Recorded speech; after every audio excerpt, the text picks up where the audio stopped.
You have said these texts provide irrefutable, time-stamped proof of a comprehensive plot at all levels of government to overturn the election. Irrefutable. Irrefutable. Early in the text messages, they were talking about alternate electors, I think as soon as November 5th or November 6th. Right off the bat. Come on, right off the bat. The Meadows text messages show you an administration that was completely eaten up with a digital virus called QAnon and conspiracy theories, an apocalyptic, messianic buffoonery. You can look at the text messages as that roadmap, but it's also a look into the psyche of the Republican Party today.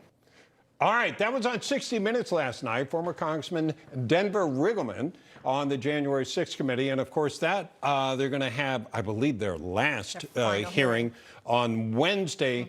And you can guess perhaps that's going to be that might factor the way. in. Yeah, that's kind of a precursor to what we might see. Absolutely, a roadmap, literally, as they called it. But let's bring in our panel for reaction. With us this afternoon, radio host Steve Sanchez and host of Money Talk with Melanie and Project 21 member Melanie Collette. Steve, I'm going to start with you here. Irrefutable evidence. That's what we just heard there.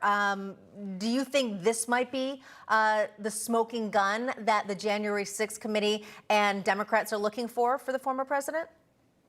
I highly doubt it. I mean, we've heard about this smoking gun for years, Russia and quid pro quo and all kinds of stuff. I doubt it. I like to see the evidence. I think anybody that's an American citizen wants to see evidence. We, the people, want to see evidence. If there's no evidence, move on. It's over. Let's move forward.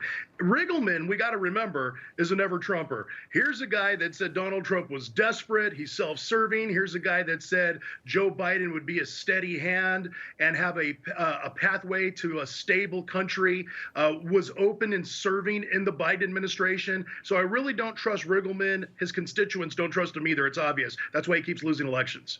Yeah, and Melanie, if I could bring up the case we saw last week, brought out by Letitia James, the AG in New York State. Kind of interesting that she brought out all kinds of allegations of Trump inflating the values and his organization of the properties they own.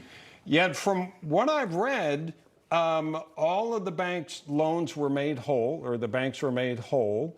And it might be, and I think if anything comes of this, if Mr. Trump is found responsible in some way, it'll be writing a check. This is not something that's going to, as so many on the left seem to want to do, is put Donald Trump in handcuffs behind bars. And that's all that this is about. And, even with that civil lawsuit, where are the damages? Who was damaged? Like you said, those loans were paid. So what is she doing? She ran her campaign. She's running for re-election. Yeah, and that's what she ran on, exactly.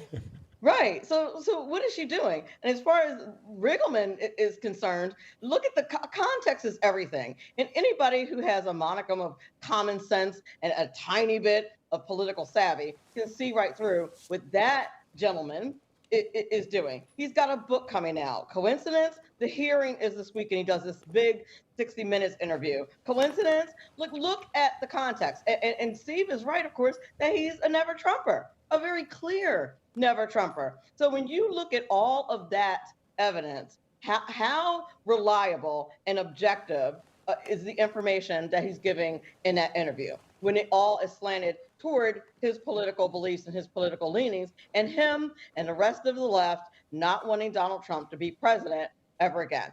That is what this is about. Let's be clear. And that's where all this evidence, and like Steve said, I want to see the evidence. I'm here for it. It's that kind of country. This is what we do.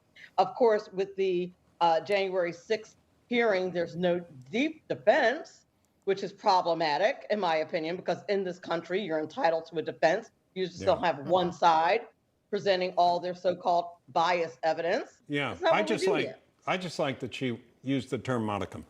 You don't hear that every day. That's a really good to SAT use it in a word. sentence, I'm very impressed. She gets extra points for that. Seriously. Yeah. All right. You can tell she's a teacher. She's in that world. Seriously, it's good. Steve, kind of continuing what Melanie said, the Democrats seem to simply want to heap all of these, we've got Mar-a-Lago, we've got the January 6th committee, of course, now we have Letitia James, all hammering more and more on former President Trump.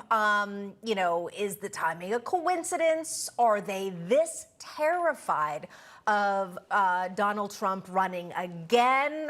You know, what's your spidey sense on the why and the what here?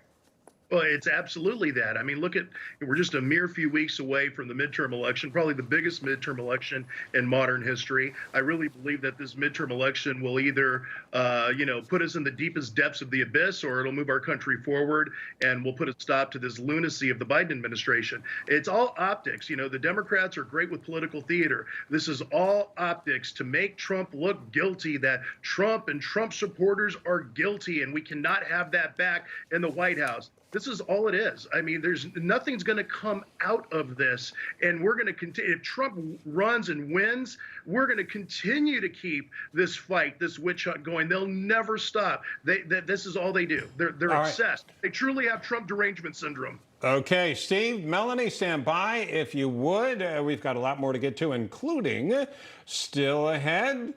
Those are two transitions right there. I know, I like that. Including and still ahead, an alarming new study, a growing number of teens are getting transgender surgery. Yeah, the tomboy phase gone crazy, right? Yeah. They're calling it top surgery. You can guess what that means. I'm going to talk about it next.